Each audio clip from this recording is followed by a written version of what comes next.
이제 그 8장 1절 말씀에 에브라임 사람들이 기드온에게 이르되, 이 에브라임 사람들이 이제 원래는 이 전쟁에 참여하지 않았었거든요. 참여하지를 않았었는데 언제부터 전쟁에 참여했느냐? 24절, 7장 24절에 보니까 기드온이 사자를 보내어 에브라임 온 산지와 두루 행하게 하여 이르기를, 내려와서 미디안 사람을 치고 그들을 앞질러 벳바라와 요단에 이르기까지 나르떡을 취하라 하매, 이 에브라임 사람들이 다 모여서 벳바라와 요단에 이르기까지 그 나루떡을 취하고. 그러니까 에브라임 사람들이 언제 이제 전쟁에 참여했냐면 전쟁의 막바지에 그것도 기드온이 사실은 이제 명령을 내렸다기보다는 여기 8장 1절의 말씀을 좀 살펴보면은 명령을 내렸다기보다는 하여튼 협조를 구했죠. 협조를 구해가지고 막판에 얘네들이 도망갈 것 같으니까 요단강 나루턱에 좀 너희들이 잠복해 있다가 오면 좀 다 죽여달라, 이렇게 얘기했어요. 그래서 이 12지파들은 서로가 뭐 명령을 내리고 말고 할 게 없고 다 협력을 구하는 것이죠. 그래서 이제 에브라임 지파가 그때 전쟁 막판에 끝물에 이제 이 전쟁에 참여하게 되는 것입니다. 그리고 나서 오는 애들 허겁지겁, 그것도 아주 겁에 질려 오는 애들을 다 죽이는, 그냥 뭐 공짜로 죽인 거나 마찬가지, 이긴 거 마찬가지. 그리고 나서 승리를 한 다음에 8장 1절에 이 에브라임 사람들이 화를 내는 거예요. 화를. 에브라임 사람들이 기드온에게 이르되, 네가 미디안과 싸우러 갈 때에 우리를 부르지 아니하였으니 우리를 이같이 대접함은 어쩌미뇨 하고 크게 다투는지라, 이렇게 이야기를 했거든요. 참, 그러니까 이제 이 구절을 보면은 기드온이 참 기가 막히죠. 참 기가 막힙니다. 전쟁의 모든 시작과 마무리는 기드온과 그 기드온의 그 속해 있는 가족들이, 싸운 거예요. 2절 후반부에 보니까 아비에셀이 기드온의 족속들이거든요. 아비에셀 그 가족들이 주로 이 전쟁을 다 이겼는데, 마지막에 들어온 사람이 에브라임이, 왜 너희들이 전쟁 갈 때 쉽게 말하면 우리가 너희들 뒤에서 시다바리 해야 되느냐, 이렇게 말하고 있는 것이죠. 근데 이 에브라임 지파가 어떤 지파냐 그러면요, 이스라엘에서 가장 강력한 지파죠. 가장 강력한 지파. 왜 그러냐 그러면 우리는 남유다 그러고 북이스라엘 그럴 수도 있지만 북에브라임 이렇게 이야기가 있거든요. 이 에브라임 지파가 여호수아가 출신입니다. 여호수아가 에브라임 지파 사람이고, 북쪽의 모든 지파들을 대표할 만큼이나 에브라임 지파는 강성하고 복을 받는 지파예요. 그러니까 북이스라엘에 그렇게 강성하고, 그 다음에 지역도 보면은 이스라엘의 가장 중심부 고원을 차지하고 있습니다. 중심부 고원을. 그래서 위아래로 이동할 때 그 에브라임 지파를 꼭 통과해야 되는 아주 전략적 요충지에 있었기 때문에 에브라임 지파를 절대로 함부로 할 수가 없는 지파죠. 그것도 아까도 말씀드렸지만 여호수아를 배출한 지파고, 이 사사기가 나오기 이전에 이 에브라임 지파는 실질적으로 여호수아를 중심으로 이스라엘을 지도했던 그런 지파였기 때문에 사실 에브라임 지파가 제일 강대국이었죠. 강서구죠. 그런데 이 에브라임 지파가 기분이 나쁜 거예요. 너희들 말이야, 원래 에브라임 지파 우리가 중심이고 여호수아가 우리고 다 우리가 이겼는데 이제 뭐 우리가 완전히 니네들 미치네, 이런 기분이 들었던 거예요. 그래서 시비를 겁니다. 그리고 이제 에브라임 지파는요, 자꾸 이렇게 뭡니까, 시비를 거는 또 지파였어요. 언제 지파였냐면 12지파가 땅을 차지할 때 자기들의 공로에 비해서 사실은 땅이 적다고 탄원했던 애들이 에브라임 지파예요. 막 불만을 표출했죠. 에브라임 지파는 불만을 자주 표출했었어요. 그리고 에브라임 지파가 마지막에 그 남과 북이 나눠질 때 결정적인 역할을 했던 것이 에브라임 지파예요. 에브라임 지파가 결정적인 역할을 해가지고 남북이 나눠진 것입니다. 그래서 이걸 보면은 한번 이렇게 비틀어져 가지고 자꾸 이렇게 불만 불평을 하는 사람들이 끝내는 안 바뀌는구나라는 게 자꾸 느껴지는 것이죠. 그러니까 얘네들은 끝까지 뭐 불만을 품다가 결국은 어때요? 남북이 쪼개지는데 1등 공신을 했던 게 에브라임 지파가 1등 공신을 해 나중에. 근데 그 에브라임 지파가 아니나 다를까 딱 전쟁을 딱 승리하고 나니까 싸움을 겁니다. 그래서 8절 마지막에 보니까 이같이 대접하면 어찌미뇨. 그러니까 우리를 이런 식으로 너희 대접하면 안 된다는 거죠. 이 전쟁에 막바지 들어와가지고 그렇게 하는 거죠. 하고 크게 다투는지라. 그래서 아주 큰 논쟁이 벌어졌다는 것이. 여기서 성경에서 크게 다투는지라는 정말 이제 뭡니까 일촉즉발의 상황이고 칼만 들으면 이제 서로 간에 싸울 그런 기세가 등등한데 여러분 이게 생각을 한번 해보십시오. 내가 기드온이고 내가 기드온 지파에 속해 있는데 실컷 전쟁을 다 일으키니까 마지막에 들어온 애가 시비를 거는 거예요. 시비를. 그러면은 우리 마음속에 어떤 마음이 됩니까? 당연히 누가 봐도 에브라임이 정의롭지 못하죠. 내가 딱 한마디 해야 되는 거 아니겠습니까? 왜 나는 정의롭고 나는 아주 객관적으로 봤을 때 에브라임 너 정말 잘못했다. 우리는 그렇게 느끼는 적이 많잖아요. 기드온 같이 기드온 같이 딱 이런 일을 당했을 때, 야 에브라임, 내가 솔직히 말할게. 응? 너희들 미디안과 이 연합군들이 쳐들어올 때 너희들 끔찍도 안 했지 않냐? 기드온 지파들은 북쪽에 있는 지파들이거든요.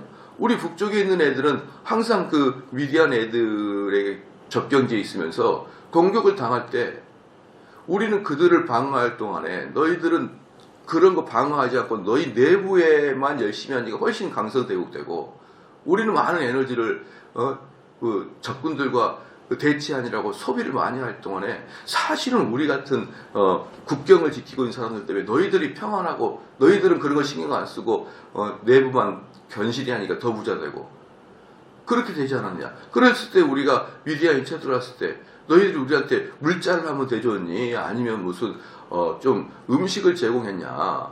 아니면 힘 대라고 응원해줬냐? 너희들 그것도 하나도 안 하고 뻔히 미디안 족속이 쳐들어온 다음에 뻔히 알고 있으면서도 나타나지 않았다가 마지막에 내가 가가지고 그것도 내가 어디 지키고 있으라고 다 이야기해줘. 그거 이겨놓고 너희들이 이렇게 다냐? 이게 너희들의 장자와 같은 권세냐? 이렇게 좀 정직하게 이야기할 만도 하지 않나요? 왜? 저와 여러분들은 정의로운 사람이니까. 그리고 에브라임은 너무 못돼 먹었잖아요. 근데 잘 보십시오. 기드온의 목적은요 딱 하나입니다. 하나님께 영광이에요. 하나님께 영광. 그러니까 하나님께 영광이라는 목적을 딱 가지고 있으면요 지금 에브라임의 버릇을 고치고 왜? 현재 여기서 이스라엘의 지도자는 기드온이니까 에브라임의 버릇을 고치고 이왕 이렇게 된 거 너희들이 내 밑에 들어와야 되는 내가 지도자라는 것을 내가 보여주기 위해서 논쟁을 하고 논리를 해서 기드온을 얼마든지 이길 수 있었습니다. 얼마든지 이기셨어요. 그런데 기드온은 목표가 뭐라고요? 하나님께 영광이고 하나님의 사역을 하는 사람이었기 때문에 논쟁에서 이기고 자기의 기드온의 권세 밑으로 에브라임 지파가 들어오는 것을 원했던 게 아니라 이스라엘 전체 평강을 원했던 거예요. 이스라엘 전체 평강.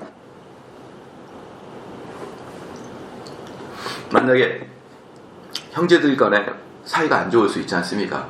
형제들 사이가 안 좋을 수 있는데 정말 못돼 먹었죠. 형제들 간의 관계에 틀어지는 것은요 정말 못돼 먹은 거예요. 그런데 만약에 이제 여러 가지 사정이 있겠지만 만약에 부모님이 생존해 계시고 부모님께 효도를 한다 그러면은 부모님 밑에서는 형제들이 논쟁을 하면 안 되는 거예요.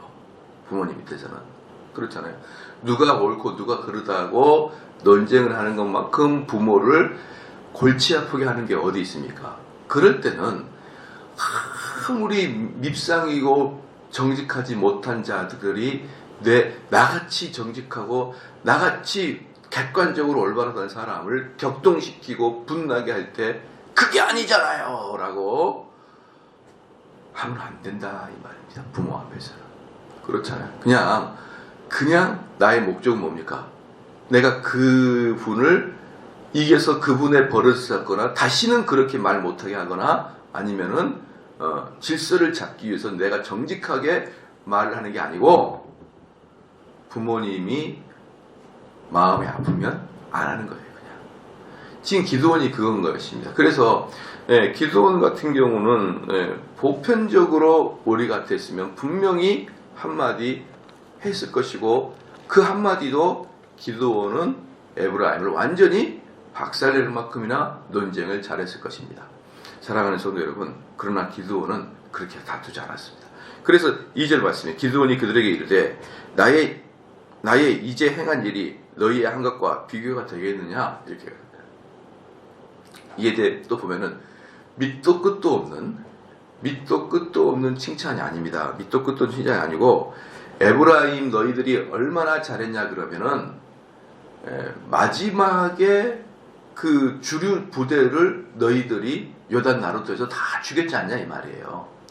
그게 없었으면은 사실은 우리가 전쟁이 마무리가 안 됐다.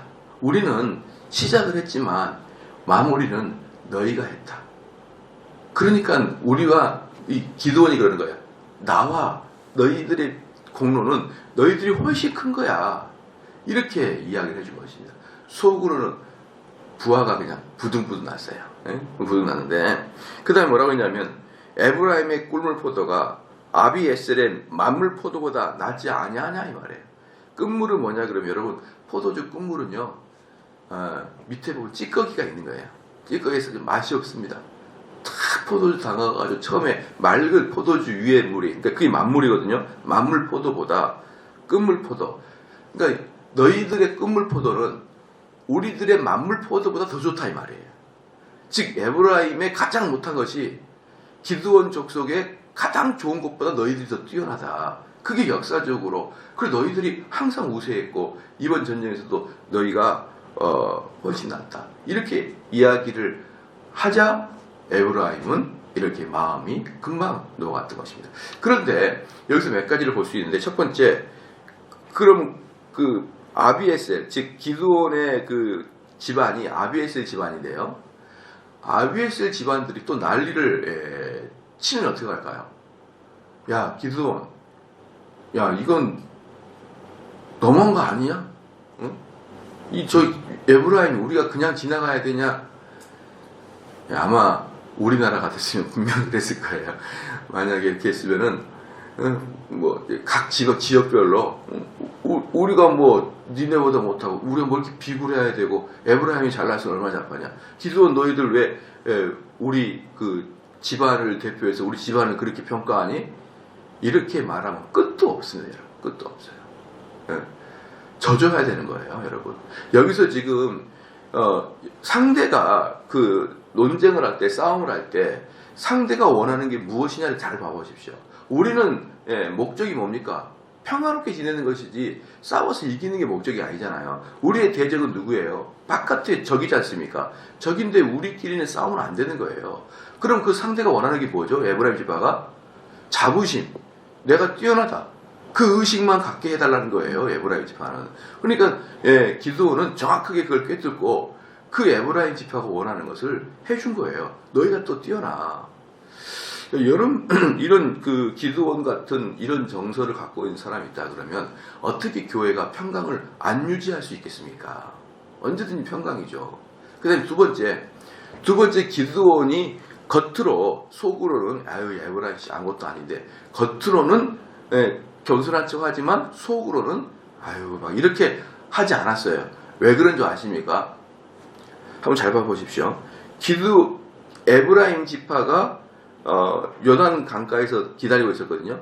그때 미디안 족속들 연합군들이 내려왔잖아요. 그때야 비로소 칼로 걔네들 죽인 거예요. 걔를 때려 죽였어요. 근데 기드온은 자세히 보면 단 한 번도 전쟁을 칼로 하지 않았거든요. 실질적인 전쟁다운 전쟁은 에브라임 지파에서 한 거예요. 기드온 지파는 뭐 했습니까? 소리나 질러대고 횃불이나 들고 있었고 나팔이나 불었잖아요. 아무것도 한 게 없고 실질적으로 이 전쟁의 전쟁다운 전쟁은 에브라임 지파가 했습니다. 그랬기 때문에 기드온은 사실 진심으로 니네들이 우리보다 나은 것이야. 우리는 사실 한 게 아무것도 없어. 여기까지 이야기했지만 기드온은 그 다음에 뭐가 있을까요? 모든 것은 하나님이 하셨어.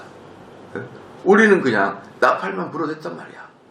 그러니까 우리는 사실 한 게 없어. 근데 전쟁에서 제대로 한 것은 너희들이 제대로 한 거야. 이렇게 진심 어린 고백을 하니까 에브라임 지파는 마음을 푸는 것입니다. 마음을 푸는. 이런 여러분들이 지혜를 좀 가져야 돼요. 어제도 제가 보고 어떤 거 보고 제가 그랬냐면은 왜 이번에 진주에선가 어떤 연립주택에서 칼불이 났잖아요.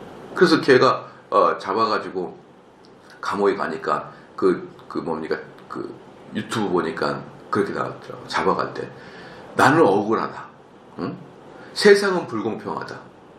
세상은 비리가 많고 나는 그 비리 밑에서 10년 넘게 아주 그 불대응을 받았다. 아주 좋지 않은 대응을 받았다. 그리고 소리를 질렀어요. 내가 살인을 저지른 것은 이 사회가 나를 불합리하게 대해줬고 이 대기업과 공직 사회가 비리가 있고 그걸로 분노가 이제 여기까지 차이는 거예요, 여러분. 그걸로 저는 우리 뭡니까 이 사회가 너무 예민하게 분노를 가지고 있는 거예요. 그래서 어제 제가 잠을 자려고 있는데 우리 초등학교 6학년 우리 정민혁 군이 노래를 부르는데 모르는 노래를 부르더라고요. 그래서 그게 무슨 노래냐? 그랬더니 세월호 기념 노래래요. 세월호 기념 노래. 사랑하는 성도 여러분, 세월호의 사건은 우리 모든 민족들의 슬픔이긴 하지만 그것이 왜 전국에 있는 초등학생들의 입에서 다 불러져야 되나요? 세월호 추모 노래가. 그래서 제가 그 노래 다 아냐 했더니 자기 학생들은 다 안돼요. 아마 그렇게 봤을 때 최소한 경기도에 있는 학교에서는 다 부를 거예요, 아마. 그래서 제가 야, 이 세월호 사건은 일종의 그 사고인데 왜 사고를 기념하는 어떤 대형 사고를 기념하는 것을 우리가 그 슬퍼하고 또는 그 국가에서 슬퍼하는 것은 이해를 하겠는데 모든 초등학생들 왜 그 노래를 불러야 되지? 라고 하면서 제가 물어봤어요. 너 혹시 스승의 노래는 아니?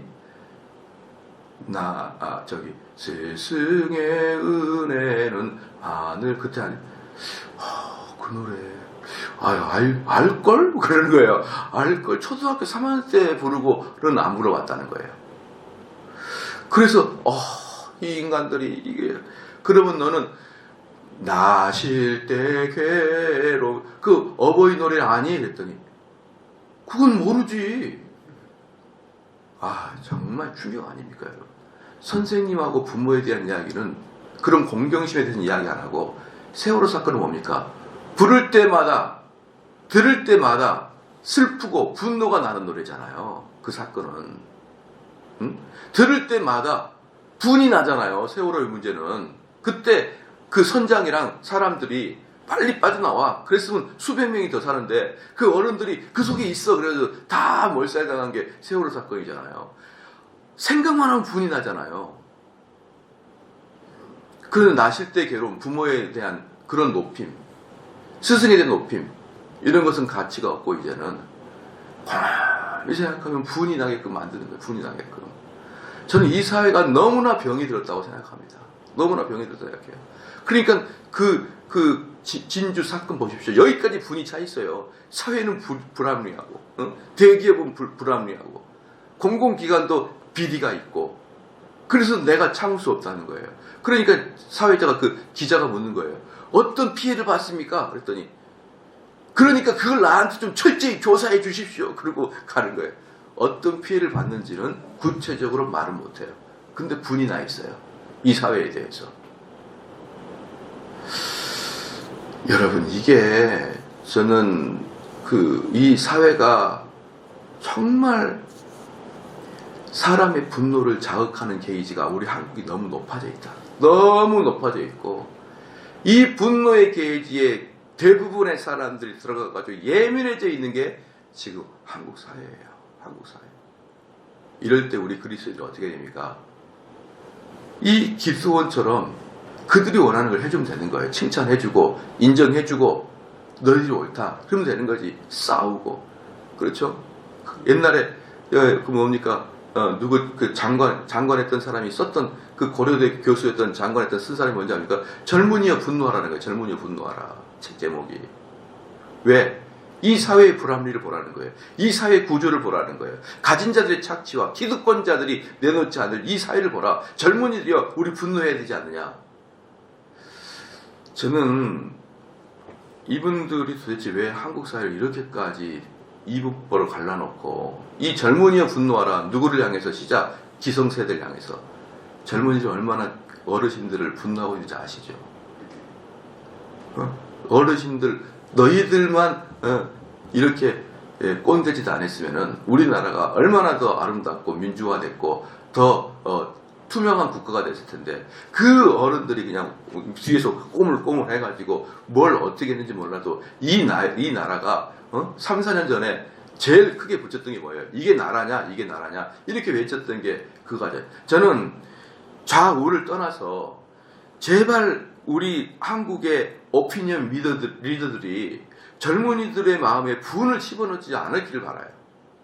평화를 심어놓고 어른을 존중하게 하고 사회를 존중해야 하고 이렇게 후배들을 예뻐하게 하고 이런 식의 도덕과 윤리를 자꾸 국가에서 이렇게 해야 되는데, 뉴스만 틀었다 그러면 몇 년 전에 비리를 들춰내고 그러니까 보는 사람마다 분이 나가지고 지금은 막 머리가 아파가지고 못 보겠는 거예요. 칭찬이 없어요. 칭찬이. 서로 간에 칭찬이 없어요. 벌써 이게 수십 년째 되풀이되고 있는 겁니다. 수십 년째 되풀이되고 있는 거예요.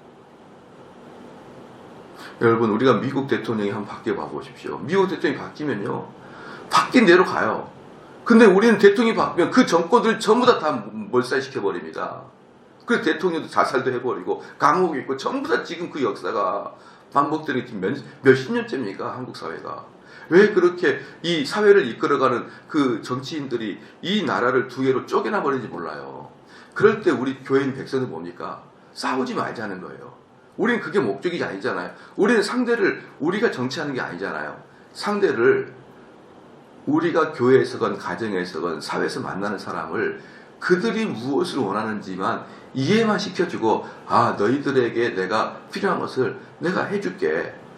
그러면 여러분요, 가는 곳마다 이 불의가 싹 트는 곳마다, 전쟁이 나는 곳마다 우리 그리스도인 갈 때마다 평화로 바뀝니다.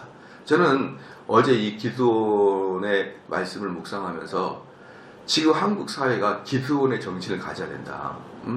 누구나. 아마 저 같아도 왜 그러냐면, 그 다음에 읽어보십시다. 이 3절 말씀 봐보십시오. 하나님이 미디안 방백 오렙과 스엡을 너희 손에 붙이셨으니 나의 한 일이 어찌 능히 너희의 한 것에 비교되겠느냐. 기드온이 이 말을 하며 그들의 노가 풀렸느니라. 그러니까 방금 3절 말씀 제가 말씀드렸죠. 그들이 진짜 이뤘던 일들을 소상하게 말하면서 너희들이 마지막에 걔네들이 승리하지 않았느냐. 너희들이 한 일은 기드온 내가 했던 거에 비해서 훨씬 실제적이었고 진짜 전투였다. 그렇게 진심을 가지고 에브라임 지파를 높여줬어요. 그러니까 에브라임 지파 어때요? 노가 풀리잖아요. 금방 싹 풀리지 않습니까? 정말 감격스러워요. 그런데 이게 얼마나 어려운 일이었냐면요, 4절 말씀 봐보십시오. 기드온과 그 조친 자 300명이 요단에 이르러서 건너고 비록 피곤하나 따르며, 여기서 비록 피곤하다고 하냐면 피곤하단 말의 원어를 보면은요, 탈진하다. 그냥 피곤하다가 아니라 탈진하다예요. 여러분, 전쟁에서 가장 힘든 게 뭐냐 하게 되면요, 전쟁에서 가장 힘든 것은 졸리는 겁니다. 왜? 전쟁이 나면 3, 4일을 잠 안 자고 계속 싸워야 되거든요. 계속. 그런데 이들은 전쟁 날 때 언제 밥을 먹을 것이며 언제 잠을 잘 것이며 그냥 3, 4일 동안 그냥 추격하고 와와 뛰어다닌 겁니다. 그러니까 이들은 탈진했습니다. 얼마나 탈진하고 얼마나 배고팠냐면 5절 봐보십시오. 그들이 숫곳 사람들에게 이르되 나의 종자가 그러니까 기드온이 그러니까 내 부하들이 말이야. 내 부하들이 피곤하여 하니 청컨대 그들에게 떡덩이를 주라. 나는 미디안 두 왕 세바와 살무나를 따르노라. 뭐냐? 밥 좀 달라 그랬어요. 밥 좀 달라. 기드온이 장수의 체면도 구기고 내 부하들 피곤하니까 밥 좀 달라. 여러분, 이렇게 그 육체가 피곤하고 탈진하면요 승질이 예민해지는 거예요. 그럴 때 에브라임이 이랬을 때 기드온이 그동안 참았던 내용을 팍 터뜨리면서 그래 우리는 잠 안 자고 이렇게까지 했는데 내가 너희들한테 한마디 해야겠다. 당연히 이렇게 나가는데 기드온은요 언제까지 분노를 내지 않았냐면 끝까지 분노를 내지 않았던 것이에요. 이게 바로 기드온의 엄청난 것입니다. 우리가 여유가 있고 배가 부를 때는 여유로 가지고 참아낼 수 있지만 기드온은 그렇지 않아요. 극도로 쇠약해진 상태예요. 전쟁이 나가지고 이 300용사는 사실은 그 쫓긴이라고 그렇게 피곤한 상태에서 에브라임 너희들이 원하는 것을 해줍니다. 그래가지고 이스라엘 전체가 평안을 찾았어요. 저는 이제 이런 우리나라가 좀 정말 원하는 것은 좀 좋은 지도자 나타나가지고 좀 이렇게 서로 동서로 분열되고 나이 많이 먹은 사람과 젊은이로 분열된 이 사회를 치료할 수 있는 지도자가 좀 나왔으면 좋겠어요. 치료해서 좀 덜 억울하게. 사실 우리 그리스도인도 억울한 게 너무 많아요. 왜냐 그러면 자꾸 낙태도 허용하죠. 동성애도 허용할 것 같죠. 이런 것들이 우리 마음을 너무 불안하게 하는 거예요. 너무 불안하게. 어떤 분이 저에게 카톡으로 전화가 왔었어요. 카톡으로 전화가 왔는데 주로 이제 카톡으로 전화가 오신 분들은 외국에 사는 분들이에요. 외국에 사는 분들인데 전화가 왔는데 모르는 분이 전화가 왔어요. 와가지고 목사님 도대체 카나다에서는 카나다 사는데 그리스도인 살기에는 지옥 같은 곳입니다. 그러는 거예요. 그리스도인 살기에는. 아니 카나다가 지옥 같다니요. 카나다가 지옥이면은 우리 서울은 지옥의 아궁이랑 똑같겠군요. 이렇게 그랬어요. 왜? 카나다는 세상에서 살기가 가장 좋은 1위 국가잖아요. 물론 자연은 좋죠. 근데 기독교는 거의 대부분 자유주의입니다. 카나다는. 기독교는 거의 대부분 자유주의여가지고 신앙을 쫓으려고 하는 사람들은 도대체가 마음에 안정을 내릴 수 있는 교회가 없다는 거예요. 카나다 현지인 교회든지 한인교회든지 뭐 할 것 없이 전부 다 흐리멍텅하고 백인들 교회는 거의 대부분 자유주의라는 것입니다. 그럼 자유주의라는 특징이 뭐냐 그러면요. 그 교회 안에 목사님들 중에서도 동성애가 있다는 거예요. 그것이 허용되는 곳이 카나다입니다. 그러니까 메시지를 들을 때도 없고 그 마음의 평강을 내릴 교회도 없고 그리스도인으로서 이것처럼 지옥 같은 경우가 없습니다. 라고 그렇게 하소연하는 거예요. 그렇게 하소연하는 것입니다. 그렇게 살기 좋은, 그렇게 자연이 좋은, 그렇게 조상들이 그리스도인으로서 그렇게 좋은 나라를 만들었던 그 후대들이 어때요? 전부 다 자유주의를 빠지니까 어떻습니까? 동성애도 낙태도 다 허용해요. 다 허용해요. 그리고 또 특징이 뭐냐면 성도들의 죄를 지적하지 못하고 그냥 막 여러분 그렇습니다. 그런데 그러한 물결이 미국에도 도도하게 흘러내리는 거예요. 도도하게. 그래서 미국에서나 카나다에서나 제 설교를 들은 사람들이 마음에 엄청나게 해가를 하는 이유 중에 하나가 뭐냐면 설교 중에서 혼내는 설교를 생전 처음 들어본다는 거예요. 생전 처음 들어봐요. 그러니까 그 말씀을 들으니까 이게 참 맞는 것 같다라고 하면서 그들이 계속 유튜브를 들으면서 은혜를 받는데 그 은혜의 첫 번째 뭐냐면은 우리의 죄를 정확하게 지적하는 것에 대한 그 자기들의 은혜를 받고 있어서 그걸 감동하여서 또는 저에게 상담을 하기 위해서 그렇게 전화를 자주 합니다. 여러분. 그럼 우리는 안 그러나요? 그분이 그러네. 카나다는 그리스도인 살기가 지옥 같은 국가입니다. 그럼 우리 한국은 안 그래요? 응? 한국도 보면은 얼마나 많은 개신교 안에서 사분 오열돼가지고 이런 낙태의 문제나 이런 동성애 문제도 일치가 안 됩니다. 일치가 돼서 동성애 허용하지 마라. 이렇게 개신교가 딱 한마디만 하면 되는데 얼마나 많이 이야기를 하고 앉아요. 이야기를. 저번에도 제가 잠깐 말씀드렸는데요. 여러분들 우리 개신교 사람들이 그 목회자들이 세금을 내는 거, 교회에서 세금을 내는 문제, 이 문제가 개신교 안에서 얼마나 많이 나는지, 이 보수적인 교회 안에서도 내야 된다, 말아야 된다고 하는 사람들은 탐욕스럽다 이렇게 얘기하는데 한번 봐보시기 바랍니다. 만약에 교회에서 세금을 내잖아요. 세금을 내면 어떤 일이 발생하냐 그러면은 국가가 교회를 관할권 안에 들어가게 돼 있는 거예요. 그죠? 세금을 내니까 또 세금 공제도 받고 세금을 내니까 관할권 안에 들어가게 되면 교회의 임직원들이 국가가 보호할 수가 있게 되는 거예요. 그래서 이거는 양날의 검인데요. 교회에서는 사실은 부목사님들이 그 고용의 불안정을 느낍니다. 분명히. 다른 어느 직종에 비해서 부목사님들의 고용의 불안정이 있어요. 그런데 만약에 고용의 불안정 때문에 국가의 노동부에서 교회의 직원들을 관리하기 시작한다 그러면은 부목사의 그 고용을 안정시켜줘야 되는 거예요. 그래서 함부로 교회에서 부목사를 해고할 수가 없게 됩니다. 근데 만약에 부목사가 신천지와 같은 가르침을 했다. 부목사가 저희 교회가 아니고 개혁교회가 아니라 은사주의를 이야기하고 있다. 그럼 못 자릅니다. 그러면 교회가 그 사람 해고 못해요. 그럼 교회는요 망합니다. 제가 방금 말씀드렸듯이 양날의 검이에요. 다 장단점이 있습니다. 장단점이 있는데 단점이 너무 치명적이에요.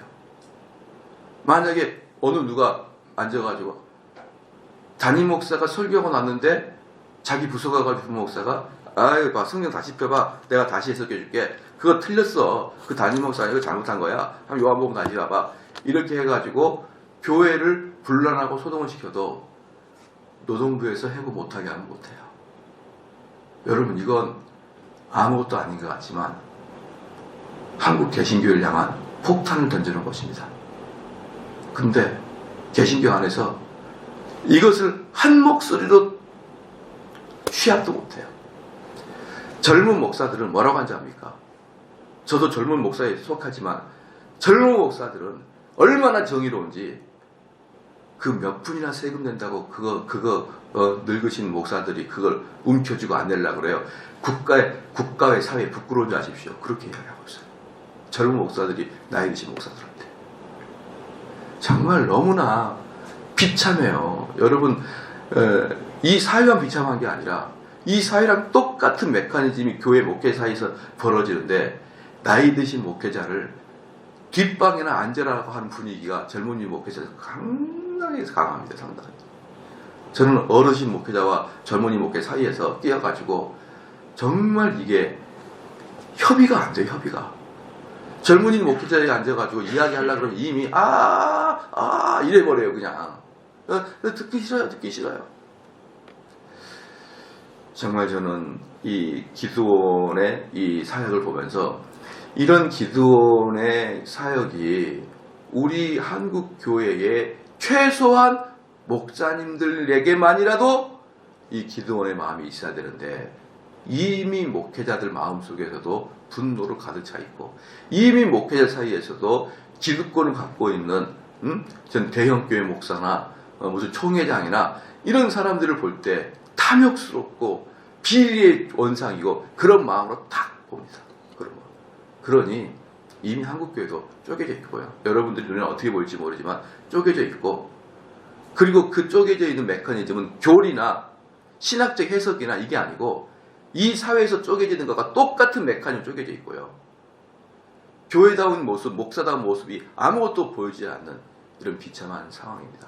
우리는 기도가 같아야 됩니다. 동의하시죠? 그래서 상대를 좀 이해해 주십시오. 상대가 뭘 원하는지. 상대가 원하는지, 제가 한번 그런 적이 있었어요. 내가 정말 너무 힘들어가지고, 야, 나, 이런 적이 한번 있었죠. 나 너무 힘들다. 그러면은, 목사님 마음을 이해했어요. 목사님, 저희가 기도할 테니까 좀 쉬었다가 하십시오. 그러면 되잖아요. 그런데 목사님, 그건 아니잖아요. 이렇게 이제 저는 마음이 너무 아파가지고 제 마음이 아픈 걸 이야기해. 그러나 목사님, 우리는 그건 아니잖아요. 목사님은 그렇게 말씀 안 하셨잖아요. 이렇게 따복따복 정답만을 이야기하게 되면은 맞긴 맞아요. 근데 두 가지래요. 첫 번째, 내 심령이 너무 아파요. 두 번째, 그렇게 따복따복 정답을 해준 사람에 대한 정이 다 떨어져 버려요. 여러분, 그렇게 할 필요 없잖아요. 그 순간에 아프단 말이에요. 그 순간에 어려워요. 그러면 자라. 응? 잠자고 우리가 좀 다시 힘없고 다시 이야기하자. 네가 고생했으니까 좀 자다 일어나. 그래 버리면 돼요. 근데 따복따복 너가 틀린 것을 내가 다 지적해 줄게. 첫 번째 뭘 너 틀렸어. 두 번째 틀렸어. 그러면요, 그 사람 잃어버립니다, 여러분. 근데 우리는 좀 그러는 게 너무 강하죠. 그죠? 우리 민족들은 그렇게 지적해주고 논쟁에서 지지 않으려고, 우리 민족뿐만 아니라 다 그러겠죠. 지적해주고 막 그러는 거예요. 우리 보면은 너무 이제 그런 것들이 강하기 때문에 우리 교회가 좀 마음을 둥그렇게 해가지고 서로 좀 배려해주고, 서로 그 사람들이 나랑 논쟁이 안 맞아도 말도 좀 예쁘게 하고, 좀 유해해주고, 그냥 뜬금없이 입도 없던 것도 막 유해하는 게 아니라 정말 걔가 했던 공로를 이해해주고, 그러면 기도가 같이 될 것입니다. 기도하시겠습니다.